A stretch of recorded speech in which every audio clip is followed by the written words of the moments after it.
안녕하십니까. 2020년 11월 20일 최병무 이펙트 시작하겠습니다.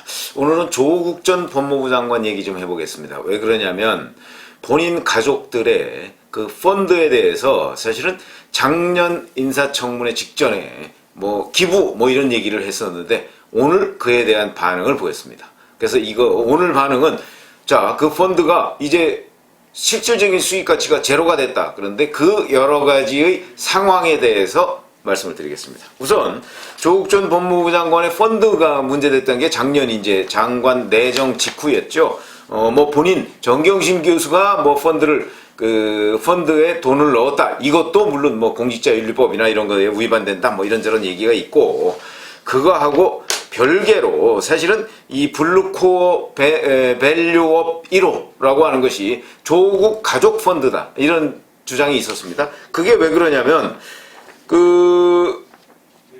정경심 교수가 넣은 거, 그 다음에 두 자녀가 넣은 거, 뭐 다 합쳐서 10억 5천만 원이고요. 그 다음에 처남 가족, 조국 전 장관의 처남 가족이 넣은 게 3억 5천만 원, 그래서 14억을 가지고 이 블루코어 밸류업 1호라는 펀드가 구성이 돼 있는데 이러다 보니까 이게 조국 펀드다 이렇게 알려져 있었죠. 이게 이제 한참 문제가 있을 때 그리고 논란이 됐을 때 이렇게 얘기를 했습니다. 그게 8월 23일이더군요, 작년. 그때 조국 전 장관이 갑자기 기자회견을 열어서 제 처와 자식 명의의 펀드를 법이 정한 절차에 따라서 공익법인에 모두 기부하겠다 이렇게 얘기를 했습니다. 그러면서 소외된 사람들을 위해 이 기부액을 쓰겠다 이렇게 얘기를 했었죠. 이게 이제 청문회 직전이기 때문에 결국 청문회를 통과하기 위한 쇼 아니냐 뭐 이런 이제 비판을 받았습니다. 그러니까 그 부분에 대해서 뭐 이게 부의 대물림이 아니고 뭐 이런저런 얘기를 했습니다. 이때 얘기한 게 그 자녀들한테 각각 5천만 원씩 증여했다 이런 얘기인데 5천만 원은요 10년에 한 번씩 자녀들한테 5천만 원씩 증여할 수가 있습니다. 그러면 면세가 됩니다. 딱 면세점만큼 증여를 했으니까 증여세를 안 냈다는 얘기죠. 증여세 안 내고 증여한 겁니다. 그런 부분이 이제 그래서 이게 이제 문제가 되는 것이고요. 그 다음에 그러다 보니까 그때 또 뭐라고 얘기했냐면 자 이거는 국민의 따가운 질책을 피하기 위한 것이 아니라 진심에서 우러나온 나의 실천적 의지다. 뭐 이런 식으로 얘기를 했고요. 이에 대해서 당시 더불어민주당은 자 본인이 사회에 돌려주겠다는 그러한 결단은 훌륭하다. 그래서 진심으로 믿는다. 뭐 이런 식으로 옹호하는 그런 논평을 내기도 했습니다. 그런데 이 블루코어 밸류업 1호라는 것이 원래대로라면 작년 7월 달에 해산을 했어야 되는 것이죠. 2016년에 해서 이제 그 펀드 종료 기간이 있는데 그런데 그게 이제 뭐 수익률 같은 게 제대로 안 나오고 그래서 그걸 1년 연장했다고 합니다. 그 상태에서 이제 모두가 그냥 모르는 상태로 넘어간 겁니다. 그 이후에 이제 조국 전 장관은 뭐 청문회를 거쳐서 장관으로 임명이 됐고 잘 아시다시피 그에 대해서 그 장관 임명 직전에 윤석열 검찰총장이 뭐 수십 군데를 압수수색해서 이 펀드 문제를 비롯해서 정경심 교수의 뭐 표창장 위조 문제 뭐 이런 걸 해서 지금 재판이 진행되고 있고요. 정경심 교수의 재판은 이제 12월 23일에 선고가 내려지고 조국 전 장관 재판은 아직도 진행 중이고 뭐 이런 상황이죠. 그건 이제 그 이후에 조국 사태라는 걸 겪으면서 우리가 충분히 이제 봐왔던 사항인데 문제는 이렇게 되고서 그냥 대략 잊고 있었습니다. 그런데 10월 달에 이런 기사가 나왔습니다. 이 조국 펀드가 해산된 것이 확인됐다 이렇게 나왔습니다. 펀드가 그러니까 끝났으니까 이제 펀드가 해산됐다 이런 얘기인데 이게 이제 경영 참여형 사모펀드다. 뭐 이렇게 돼 있습니다. 그런데 알고 봤더니 이게 작년 7월 달에 원래 끝나야 되는 건데 1년 연장을 했으니까 올해 7월 26일에 블루코어 밸류업 펀드가 해산된 것으로 금감원에 신고가 돼 있습니다. 그러면 올해 7월 26일에 해산된 것이죠. 해산되고 나면은 이제 본인이 자, 이 10억이라는 돈이 풀린 거 아니겠습니까? 그러니까 이제 과연 이 펀드 기부 약속을 지킬 것이냐? 이 기사가 그러니까 7월 달에는 기자들이 제대로 모르고 관심도 안 갖다가 10월 말쯤에 이제 국민의힘 의원이 이 문제를 제기하니까 그때 가서 그렇네. 그러고 보니까 7월 26일 날 해산이 됐다. 그럼 이때 풀린 건데 10월 말까지면 무려 3개월 정도가 그냥 그 뉴스의 초점이 되지 않은 상태에서 있었습니다. 근데 그때까지 아무런 얘기가 없었습니다. 자, 본인이 작년에 했다는 그 펀드 기부 약속, 이게 어떻게 됐는지 이 부분에 관해서 아무런 얘기가 없었습니다. 그냥 모른 척하고 딱 시침이 떼고 있었던 겁니다. 그러다가 최근에 이제 최근이 아니라 뭐 어제부터죠. 어제부터 이제 뭐 역사학자 전우용 씨인가요? 뭐 이 사람이 금태섭 전 민주당 의원, 이제 요새 서울시장 출마 얘기가 있고, 그 다음에 서울시장 출마 얘기를 국민의힘 의원들의 초청 특강에서 뭐 출마 의사가 있는 것처럼 이렇게 얘기를 했습니다. 그러니까 전우용 씨가 바로 금태섭 전 의원을 저격을 했습니다. 무슨 얘기냐면, 자, 자녀들한테 그 하나는 94년생이고 하나는 99년생인데 이 사람들이 16억 원씩 그 재산을 가지고 있다. 자, 이게 어떻게 된 것이냐?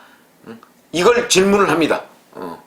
그러면서 당신 옛날에 그 조국 전 장관 부인이 자녀들한테 각각 5천만 원씩 그 기부한 것 가지고, 아니 증여한 것을 가지고 무슨 부의 대물림이니 어쩌니 해가면서 공격하지 않았느냐. 그런 사람이 자기 자식들한테는 16억 원씩 뭐 재산이 있다고? 이게 도대체 말이 되느냐라고 해서 이게 논란이 시작된 겁니다. 그 논란이 시작되니까 거기에 대해서 금태섭 전 의원이 이제 해명을 했죠. 오늘 아침에 해명을 했습니다. 그 중에 그 자기 장인이 돌아가시면서 그 청담동에 그 H빌라 하나를 그 증여를 했고, 그 증여한 빌라를 자기와 자기 부인, 그 다음에 자녀 둘 해서 4명의 공동 명의로 해서 4분의 1의 지분이 있다. 그게 대략 한 7억 몇천만 원씩 정도 된다. 그러니까 아마 이 7억 3천만 원인가 된다고 하는 거 보니까 이 빌라가 한 30억 정도 하는 것으로 보입니다. 4분의 1 해서 7억 3천만 원. 그러니까 정확하게 따지면 7억 3천만 원, 4, 7에 28, 4, 30, 그러니까 28억 한 2천만 원 정도 되는 그런 그 빌라인 모양인데, 그게 4분의 1씩 됐다. 그리고 증여세를 냈다. 이렇게 돼 있습니다. 그러니까 다시 또 여권에서 자, 증여세 얼마 냈느냐? 과연 기준시가로 냈느냐? 아니면 공시지가로 냈느냐? 뭐 이런 것까지 그 공세를 벌이고 있는데, 이렇게 공세를 벌이고 있는 와중에 조국 전 장관이 갑자기 페이스북에 또 글을 올립니다. 그게 뭐냐면, 자, 제가 이거 썸네일에 그 페이스북을 올려놨습니다만은, 갑자기 기자들이 질문을 해서 내가 그 기자들의 질문에 답한다 이런 식으로 얘기해가면서 뭐라고 했냐면, 자, 정경심 교수가 5천만 원씩을 자녀들에게 증여한 문제, 이게 바로 그 문제의 사모펀드인데, 이 문제의 사모펀드가 작년에 펀드 문제가 불거지고 나서 사실상 제로가 됐다. 그래서 큰 돈을 벌기는커녕 큰 손해가 봤다. 이렇게 얘기를 하니까 결국 무슨 얘기냐? 작년 그 기부 약속을 지킬 수가 없게 됐다. 뭐 이런 얘기가 아니겠습니까? 그러면 이게 뭐가 문제냐 하는 걸 지금부터 제가 말씀을 드리겠습니다. 자, 우선 첫 번째, 이 펀드는 7월 달에 해산이 됐습니다. 그러면 그때 뭐 어찌됐든 간에 그 펀드가 제로가 됐든 본인 주장대로 제로가 됐든 아니면 얼마가 됐든 간에 그 결과가 나왔는데, 그러면 그때 양심이 있다면 그때 바로 그걸 올렸어야 합니다. 사실은 제가 작년에 이 펀드를 가지고 거기서 뭐 수익을 내고 이렇게 돼서 그 전체를 뭐 기부하기로 했는데, 지금 펀드가 해산된 지금 이게 어찌어찌 돼서 그 펀드 기부 약속을 지킬 수가 없게 됐습니다. 뭐 죄송합니다. 뭐 이런 식으로 했어야 되는데 그때는 꿀먹은 벙어리였습니다. 그리고 10월 달에 이 문제에 대한 집중 보도가 나왔을 때 찾아보시면 알지만, 자, 펀드 기부 약속 지킬까? 조국. 이런 기사가 당시에 엄청나게 많이 나왔습니다. 요때도 가만히 또 꿀먹은 벙어리였습니다. 그러다가 이번에 금태섭 전 의원 그 관련한 뭐 무슨 자녀 증여 얘기가 나오니까 이때 갑자기 불쑥 튀어나옵니다. 갑자기 튀어나옵니다. 요즘 뭐 인터넷 용어로 뭐 갑툭튀라고 얘기하는데, 갑자기 툭 튀어나왔다 뭐 이런 게 인터넷 용어에 있지 않습니까? 그런 것처럼 갑자기 튀어나왔습니다. 튀어나와서 펀드가 제로가 됐다 또 이렇게 얘기합니다. 정말 맞는가? 제로가 됐다는 얘기가 맞는가? 그리고 그동안에 이 펀드가 해산됐을 때 꿀먹은 벙어리처럼 있었던 이유가 무엇인가 하는 부분에 관해서 추가로 설명을 해야 된다. 뭐 그 작년 8월 달에 기자간담회 했을 때 누가 그렇게 얘기했습니까? 아니, 언제 뭐 기부하라고 그랬습니까? 즉 본인 스스로 기부 얘기를 했다가 그리고 그것이 그 이후에 아무런 얘기를 가만히 앉아 있다가 그러다 그 펀드 해산됐을 때도 아무 얘기 없고 그다음에 기자들이 뭐 이런저런 질문하고 뭐 그 기부 약속 지키느냐 어쩌고 했을 때도 아무 얘기 없다가 금태섭 전 의원 얘기가 나오니까 자기와 금태섭 전 의원의 얘기를 딱 비교시켜서 이제 펀드 제로됐다 이렇게 얘기하는데 자 우선 그때 갑자기 튀어나온 것도 문제고 그 다음에 이 펀드가 제로됐다는 것도 과연 맞는가 하는 것도 한번 검증을 해볼 필요가 있겠다. 무슨 얘기냐면 신문 보도를 찾아보니까 작년 말 기준으로 이 펀드는 원래 14억 원이 들어갔다고 했었죠. 작년 말 기준으로 잔고가 13억 3,872만 원이라고 합니다. 물론 14억 처음에 들어갔던 액수보다는 미달했지만 13억 3,872만 원이 남아있는데 작년 말 기준으로 자 그런데 올해 7월 말 기준으로 과연 이게 제로가 됐는가? 제가 알기로는 글쎄요 뭐 펀드 운용을 어떻게 했는지는 모르겠으나 작년에 조국 사태 이후에 지금까지 계속해서 이 조국 사태 뭐 조국 펀드 이런 게 문제가 됐기 때문에 그리고 이제 이 펀드를 운용하는 뭐 조범동 씨나 이런 사람 뭐 다 재판받고 어쩌고 하니까 아마 이 펀드는 그 이후에 추가 투자를 안 하고 그대로 가지고 있지 않았을까 아무런 변동 없이 그랬는데 그게 작년 말 기준으로 이렇게 됐는데 제로가 됐다? 글쎄 뭐 그 부분을 제가 잘 모르겠습니다. 그러니까 그 제로가 됐다는 부분에 대해서 한번 검증을 해봐야 된다 하는 것이고 왜 이 뒤늦게 이 문제를 또 이렇게 금태섭 전 의원 얘기가 나오니까 했느냐 이것도 어찌 보면 얄팍하다. 결국은 자기 기부 약속을 못 지키게 됐다는 데에 대한 사과보다는 금태섭 전 의원을 공격하기 위한 그 공격용으로 써먹다가 결국 자기 고백 비슷하게 이렇게 한 것이 아닌가 이것도 굉장히 그 경박하다는 느낌을 지울 수가 없다 하는 부분이고요. 자, 이 문제 그렇고 그 다음에 또 하나는 웅동학원입니다. 웅동학원도 기부하겠다고 약속을 했습니다. 뭐 사회에 기부하겠다고 약속을 했었죠. 그때도 논란이 있었습니다. 아니 웅동학원은 빚이 더 많은데 그거 기부해서 빚더미를 그러면 그 우리 그 사회에 떠넘기는 것 아니냐 뭐 이런 논란이 있었는데 어찌됐든 간에 그것도 기부하겠다고 그랬습니다. 그런데 지금까지 웅동학원 이사장은 조국 전 장관의 모친이 여전히 맡고 있습니다. 자 그러면 또 이 기부하겠다는 약속은 어떻게 되는 것인가? 이 부분에 관해서는 왜 아무런 얘기를 안 하고 있는가? 이런 부분이 문제가 됩니다.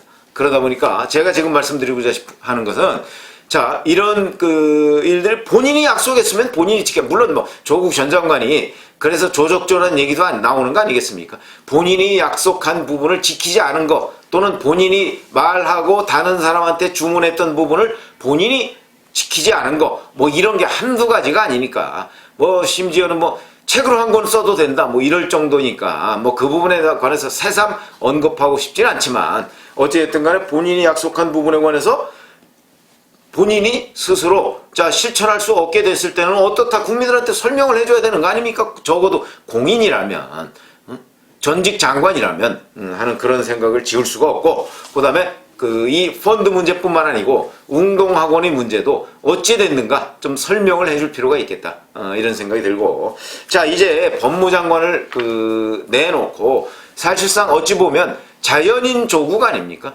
그렇다 보면 이제 제가 보건대는 이렇게 뭐 이런 문제에 개입하지 말고 본인 재판 그거 열심히 받고 그 문제에 대해서 뭐 본인이 결백을 입증할 거 있으면 입증하고 정치 문제에 자꾸 끼어들어서 이런 식으로 오히려 역공의 빌미를 제공하는 일 그거 하지 않는 게 오히려 본인한테 도움이 되고 그게 오히려 문재인 정부한테 도움되는 것 아닌가요? 최근에도 그런 일이 있었습니다. 가덕도 신공항 얘기가 나오니까 자 차라리 가덕도 노무현 국제공항으로 하자 뭐 이런 얘기를 올렸던데 자 그것도 많은 국민들이 본인에 대해서 자 조국 전 장관이 살아있네 라고 얘기하는 국민들보다는 자 많은 사람들이 아니 또 조국이 뭐 여기에 대해서 코멘트 했어? 뭐 이런 의견이 제가 알기로는 훨씬 더 많은 것으로 보이는데 아직도 자 본인을 둘러싼 그 세상의 평판 이게 어떻게 돌아가는지에 대해서 정말 우물한 개구리식 이런 발상 내지는 인식을 가지고 있는 것이 아닌가 하는 생각이 들어서 조국 전 장관 문제 오래간만에 유튜브를 해드렸습니다. 감사합니다.